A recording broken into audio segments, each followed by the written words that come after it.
Halo Pentasian, apa kabar semuanya? Ini adalah pentas pertama untuk tahun 2023 ini ya. Nah, pada pentas kali ini kita akan berbincang-bincang mengenai Imlek atau yang biasa disebut Chinese New Year. Tapi sekarang saya tidak sendirian, saya ditemani bersama dengan Lause Linda. Halo semuanya. Gimana Lause, apa kabarnya? Baik, Miss Audi, apa kabar juga? Baik juga Lause, puji Tuhan ya. Semoga kita sehat-sehat selalu, apalagi mau menyambut tahun baru Imlek ya. Iya, betul banget Miss. Nah, kita nggak boleh sakit ya. Iya betul, amin. Apalagi mau liburan ya Lause ya. Nah, mungkin teman-teman Pentasian udah pada tahu nih Imlek itu apa, dan mungkin ada juga sebagian yang sudah merayakan Imlek. Nah, pada podcast ini kita akan membahas banyak hal mengenai Imlek. Mungkin pertama-tama kita mulai dari artinya dulu ya Lause ya. Oke. Nah, mungkin teman-teman Pentasian bertanya-tanya apa sih arti Imlek itu. Ya, Nah, mungkin saya mau bantu sedikit dulu ya Mas ya, Boleh. mengenai arti Imlek ini. Nah, Imlek itu kalau berdasarkan penjelasan secara umum, Imlek itu berasal dari pelafalan Hokkien yang mengandung arti kalender bulan. Nah, jadi Imlek itu memadukan sistem penanggalan kalender bulan dan kalender matahari. Nah, yang dikenal dengan istilah sistem penanggalan lunisolar gitu. Nah, metode perhitungannya itu berbeda dengan kalender Masehi karena perhitungan bulan ini mengacu pada rotasi bulan. Gitu. Tapi itu berdasarkan penjelasan secara umumnya nih Lause. Yang pastinya mungkin setiap orang yang merayakannya itu punya arti Imlek masing-masing. Nah, mungkin menurut Lause arti Imlek itu apa sih? Ya, betul sekali Miss Audi, yang tadi Miss Audi ceritakan itu betul sekali. Memang penanggalan yang kita pakai dengan penanggalan Imlek itu tidak sama. Ya, tapi memang setiap keluarga tentu saja punya arti yang nggak sama ya. Nah, kalau untuk saya, setiap Imlek itu suasana yang menggembirakan. Kita bisa kumpul bareng-bareng sekeluarga, keluarga yang jauh pun kadang pulang. Ya, yang biasa sepanjang tahun nggak pernah pulang, biasanya di tahun ini atau di acara khusus ini pasti pulang. Menyempatkan pulang untuk berkumpul bersama semua keluarga besar biasanya gitu, Miss. Ya. Jadi bonding gitu ya antara keluarga betul banget, dan keluarga yang lain gitu ya. Nah, saya penasaran nih Lause, perayaan Imlek itu awal mulanya atau sejarahnya itu bagaimana sih Lause? Sejarahnya ya, mungkin kalau bicara soal sejarahnya kita harus mundur sampai ribuan tahun yang lalu ya. Tepatnya mungkin sekitar 3.500 tahun sebelum sekarang. Udah Ya, lama banget bisa. berarti ya. Betul, lama-lama banget. Ya, mungkin itu tahunnya sekitar 1600 sebelum Masehi kali ya. Seperti yang kita tahu, China itu budayanya udah jauh ada sebelum Indonesia. Ada. Nah, awal mulanya masyarakat sana itu merayakan datangnya awal musim semi. Ya, mereka kan 4 musim. Ya. Jadi setelah musim dingin yang panjang, yang kesulitan apapun, tumbuhan nggak ada yang bisa tumbuh. Nah, kali ini mereka merayakan, kemudian bersyukur atas tahun yang telah lewat. Kemudian mereka berharap supaya tahun yang ke depan itu bisa lebih baik lagi. Awalnya itu, Miss. Hanya acara bersyukur sebetulnya. Oke. Berarti itu udah dari lama juga ya Lause ya, dan Lama banget. sampai sekarang masih dilakukan. Masih gitu ya. dilakukan. Lama banget. Bahkan perjalanannya di Indonesia juga cukup panjang ya, mulai Iya, dari pemerintah betul dan sekali. lalu-lalu ya. Iya, betul. Dan sebetulnya bukan di China yang merayakan, bukan hanya di China. Oh iya. Di Korea dan di Jepang pun sama sebetulnya merayakan. Oh, merayakan juga. Betul, mereka sama-sama negara 4 musim, sama-sama latar kebudayaan yang mirip, mereka merayakan juga. Nah, kalau untuk sekarang, dimanapun keturunan China berada, biasanya merayakan bisa. juga. Walaupun warga negara mana yang Warga penting negara manapun, mau punya. itu Malaysia, Singapura, yang di Amerika pun, selama mereka keturunan China biasanya merayakan. I see. Jadi tahu ya. Tadinya tuh saya nggak tahu loh. Tadinya kirain ya orang China aja gitu. Iya, betul. Ternyata enggak. Korea Iya, dan ternyata, Jepang pun merayakan. Ya. Mungkin sebagian yang dari China juga liburan ke Korea gitu ya. Atau ke Jepang dan biasanya. memang budaya Jepang, Korea dan China itu mirip sebetulnya. Jadi ya banyak hal yang dirayakan bersama sebetulnya itu sih. Nah, setiap tahun juga itu bisa diwakilkan oleh hewan-hewan ya, misalnya ada harimau, ada babi, Iya, ada kelinci, betul. dan ya masih banyak lagi ya yang lainnya. Iya, betul. Nah, untuk tahun 2022 itu kalau nggak salah tahunnya harimau ya maksudnya. 2022 betul, harimau. Tahun lalu harimau. Kalau tahun ini itu Mungkin lebih tepatnya tahun ini harimau, besok tahun yang baru kita berganti ke kelinci. Iya, nah itu dari penamaan tahun ya. Diawalinya ini disebutnya Sio ya Miss ya. Disebutnya Sio. Diawalinya karena penamaan tahun aja. Mereka tidak memakai angka seperti kita pada umumnya seperti biasa, tapi memakai nama binatang. Ya, ada 12 binatang. Itu pun ada dongengnya tersendiri, diawali dari perlombaan. Iya betul, dari perlombaan. Ceritanya itu dewa-dewa itu maksudnya yang dipimpin oleh Kaisar Gyeok ya.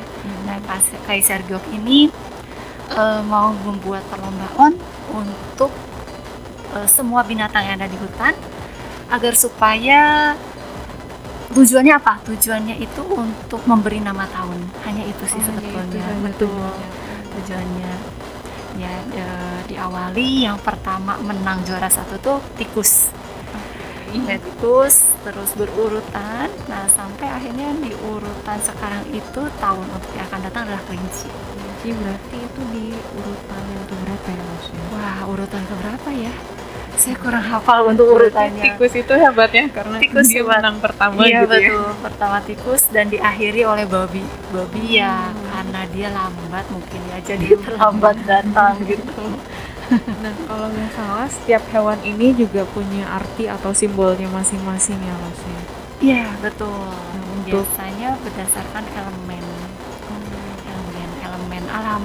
Jadi ada air, ada api, kayu, tanah, dan satu lagi itu logam atau emas ya, logam. Jadi kadang itu tuh siklusnya baru berputar lagi per 60 tahun. Lama banget. Untuk kelinci yang nanti tahun baru itu elemennya elemen apa? Air. Kelinci air tahun depan itu kelinci air. Itu artinya apa maksud dari simbol kelinci air? Dari kelinci air itu simbolnya adalah untuk umur panjang, kedamaian, kemakmuran. Jadi intinya tahun depan itu adalah penuh harapan. Itu Miss. Amin, bagus banget ya. Iya betul. Untuk menyambut tahun kelinci air itu ada nggak sih tradisi khususnya maksudnya? Tradisi khusus sebetulnya tidak ya Miss, tapi memang setiap tahun ada hal-hal yang biasanya dikerjakan, hal-hal yang biasanya selalu rutin, udah tradisinya ya begitu. Contohnya adalah bersih-bersih rumah. Ya, bersih-bersih rumah. Nah, seperti yang tadi sudah Lausa bahas, Imlek itu kan ada banyak tradisinya lah. Iya betul. Nah, salah satunya itu bersih-bersih itu tadi. Iya betul. Dan mungkin yang lainnya itu yang menarik yaitu makan-makannya ya, makan-makan bersama dengan keluarga gitu ya, kumpul-kumpul. Nah, dari artikel yang saya baca biasanya makanan yang dihidangkan itu ikan, terus ada juga siomay, ada juga mie gitu ya. Ada juga apa tuh namanya, kue bulan kalau nggak salah. Oh, kue keranjang mungkin lebih tepat. Iya. Itu tuh keranjang. Makanan-makanan itu juga punya artinya masing-masing ya maksudnya. Iya, betul. Kalau ikan biasanya itu berhubungan dengan istilah atau peribahasa nian nian yoi. Setiap betul. tahun itu ada lebihnya. Jadi ini berupa harapan. Harapan semoga di tahun yang akan datang kita berlebih. Kita nggak gini-gini aja. Ya, itu harapan. Kemudian kalau untuk kue keranjang itu kan seperti yang kita tahu ya, Miss, lengket, kayak dodol gitu kan, lengket terus manis banget gitu kan. Nah, itu biar apa? Biar di tahun yang depan tuh manis, kita nggak sengsara, nggak, hidup tuh nggak pahit gitu kan. Biar yang manis-manis yang datang, jadi harapan lagi, balik lagi ke sana. Bagus sih ya, maksudnya masing-masing makanan punya artinya Masing-masing, betul ya. Cuman itu kan berdasarkan artikel yang saya baca ya, Mm-mm. mungkin prakteknya nggak harus selalu makanan itu ya, Oh, tergantung enggak. dari selera keluarga masing-masing. Iya. Nah, kalau Lause sendiri biasanya menghidangkan makanan apa nih Lause untuk kumpul keluarga? Yang utama tentu yang punya arti itu ya. Itu biasanya nggak kita tinggalkan. Jadi kita tetap berusaha supaya yang berarti itu tetap ada. Ya contohnya seperti tadi ikan, terus kue keranjang, terus biasanya jeruk. Ya jeruk juga kenapa? Supaya beruntung. Ya keberuntungan, membawa keberuntungan juga. Itu juga sama berhubungan dengan peribahasanya taci tali. Ya, jadi sama beruntung lah intinya, harapan juga. Sisanya yang keluarga suka. Ya kalau misalnya keluarganya banyak anak-anak, biasanya orang tua menyiapkan permen, iya coklat, supaya anak-anak betah gitu, kacang, supaya di saat kita ngumpul Ngemil kacang. nah gitu betul, ya. betah Betul, gitu, nggak betul. kerasa, betul gitu, wajib seperti itu sih. Ya. Berarti selain makanan yang punya arti ya memang makanan yang enak juga ya. Betul, Lause ya. yang enak, yang keluarga itu favorit biasanya. Ya, karena makanan yang enak itu katanya bisa mempengaruhi mood seseorang. Betul banget, ya. Ada nutrisi serotonin dan dopamin kalau nggak Iya, salah yang betul bisa banget. menambah suasana hati. Suasana hati, ya. Jadi acara keluarga itu semakin erat gitu. Iya, betul. Nah, terus kan biasanya kalau dulu kan orang jarang ya makan daging. Nah, di saat situasi yang happy ini, situasi semua berkumpul, pasti orang tua tuh pengen kan dikumpulkan semua makanan yang enak-enak supaya anak-anaknya, cucu-cucunya dapat makan enak. Itu sih. Nah, selain itu masih ada banyak tradisi nih Lause ya yang saya baca. Ada juga yang namanya berbagi angpau nih Lause Oh, ya. betul banget. Itu biasanya ditunggu-tunggu tuh, Miss. Iya, itu yang paling ditunggu-tunggu ya Lause. Ditunggu-tunggu, betul. Nah, siapa yang memberi angpau dan yang menerima angpau itu sebenarnya ada rules-nya nggak sih Lause? Ada, sebetulnya ada, tapi kadang orang nggak terlalu, mungkin lupa ya, karena udah terbiasa seperti itu, rulesnya lupa. Rulesnya itu sebetulnya yang utama adalah dari orang tua ke anak-anaknya, anak-anak yang lebih kecil, yang masih kecil tepatnya, biasanya sih yang belum menikah, ke bawah usianya. Tujuannya apa? Tujuannya supaya orang tua itu memberikan doa, harapan supaya di tahun yang akan datang anak-anaknya ini sehat, tambah pintar, nggak ada kesulitan, pokoknya isi harapannya bagus-bagus lah. Nah, terus biasanya ada satu hal lagi, ini yang agak jarang orang tahu biasanya. Biasanya dari anak ke orang tua. Tapi anak yang mana? Biasanya anak yang sudah punya pekerjaan, yang sudah menikah juga, memberikan harapan juga sebetulnya supaya orang tuanya sehat, untuk menunjukkan rasa terima kasih juga bahwa selama ini sudah dibesarkan. Seperti itu kurang lebih. Berarti kalau misalkan suatu saat nanti ya, misalnya saya menikah dengan seorang Chinese, berarti ya bagian saya yang memberi ya. Betul. Berarti nggak akan kebagian menerima ya maksudnya. Enggak. Mungkin Iya, jadi memberi ke orang tua, terus nanti ponakan-ponakan Iya, biasanya. ponakan ya. Dan biasanya untuk berbagi angpau ini itu kita bisa langsung minta gitu atau nunggu dikasih aja? Wah, itu nggak boleh itu minta. Nggak boleh minta. Harus nunggu aja ya. Terus nunggu. Jadi kewajiban kita yang muda biasanya adalah mengucapkan selamat tahun baru. Ya dengan bahasa Mandarin tentunya ya. Bisa Sinian Kuai, bisa kungsi, bisa kungsi facai, atau pakai bahasa tradisional, bahasa daerahnya itu pakai kyonghi misalnya, itu boleh. Nah, setelah itu sisanya kita cuma menunggu. Menunggu dapat, betul. Menunggu berkat angpau dan makan enak. Selain tradisi yang sudah tadi kita bahas nih Longse, saya baca juga ada beberapa yang berpakaian dengan nuansa merah.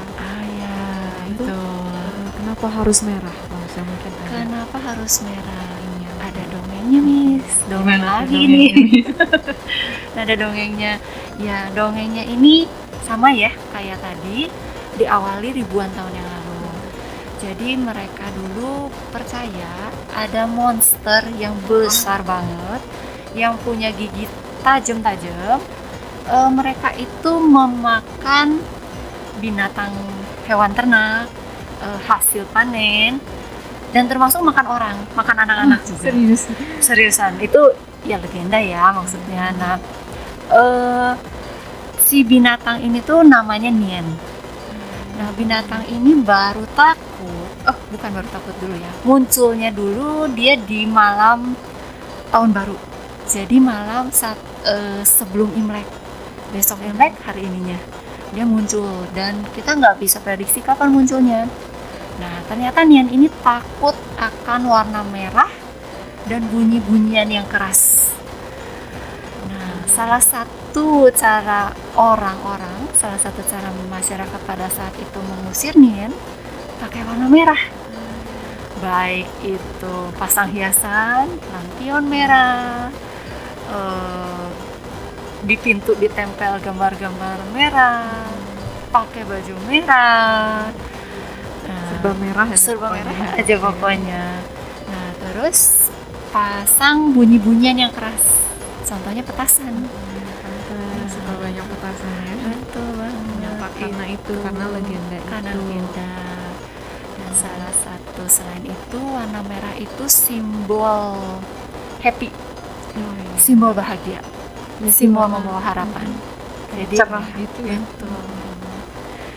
Nah, selain itu saya juga baca ada beberapa tradisi nih yang dilakukan mungkin dari berbagai kota. Nah, tradisi itu berbeda-beda. Mungkin ada yang gelar kirap dan festival kuliner, ada yang kelenteng bernuansa merah, ada yang 2000 lampion di Lembang, dan ada pertunjukan barongsai.